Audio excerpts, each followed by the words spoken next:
সকল চাকরি প্রার্থী সুপ্রিয় ভাই ও বোনদেরকে জানাই আমার সালাম, আসসালামু আলাইকুম। যোগাযোগ অধিদপ্তরের নিয়োগ বিজ্ঞপ্তি নিয়ে আবার চলে আসলাম। সার্কুলারটিতে অনেকগুলো পদে লোক নিয়োগ করা হবে। চার্ট লিপিকার কাম কম্পিউটার অপারেটর নিয়োগ করা হবে 2 জন। এখানে বেতন থাকবে 11 থেকে 26,000। ঊর্ধ্বতন কণ্ঠশিল্পী এখানে 3 জন নিয়োগ করা হবে। এখানে 11 থেকে 26,000 বেতন। স্কিল থাকবে সাউন্ড মেকানিক, এখানে 10 থেকে 24,000 বেতন থাকবে। 4 জন নিয়োগ হবে। ড্রাইভার এখানে 22টি ড্রাইভার নিয়োগ করা হবে। 9,700 টাকা থেকে 23,490 টাকা পর্যন্ত বেতন হবে। অফিস সহকারী কম্পিউটার মুদ্রাক্ষণ 40 জন নিয়োগ করা হবে।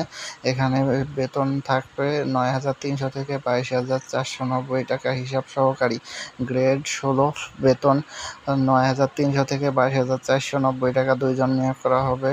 18টি নিয়োগ করা হবে। বেতন 22,000 টাকার উপরে থাকবে। এবং মোটর মেকানিক এখানে 16টি নিয়োগ করা হবে। বেতন থাকবে 23,000।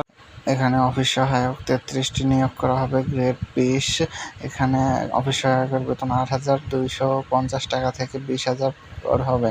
নিরাপত্তা প্রহরী নিয়োগ করা হবে 26টি। গ্রেড 20, এখানে 8,250 টাকা, 20,000 বেতন ধরা হবে। http://med.teletalk.com এই ওয়েবসাইটটিতে আবেদন করতে পারে। 18 থেকে 32 বছর বয়স পর্যন্ত এখানে আবেদন করা যাবে। ওয়েবসাইটটিতে আবেদন শুরু হয়েছে 1 জুলাই থেকে এবং এটির আবেদন শেষ হবে 27 জুলাই। যারা আবেদন করতে ইচ্ছুক তারা 27 জুলাইয়ের মধ্যে আবেদন করে ফেলুন এবং আমার এই চ্যানেলটিকে সাবস্ক্রাইব করুন যে কোনো চাকরির খবর দ্রুত পাওয়ার জন্য।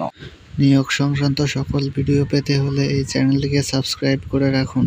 14টি পদে 177 জন লোক নেওয়া হবে এবং আবেদনের শেষ তারিখ হলো 28 জুলাই 2025।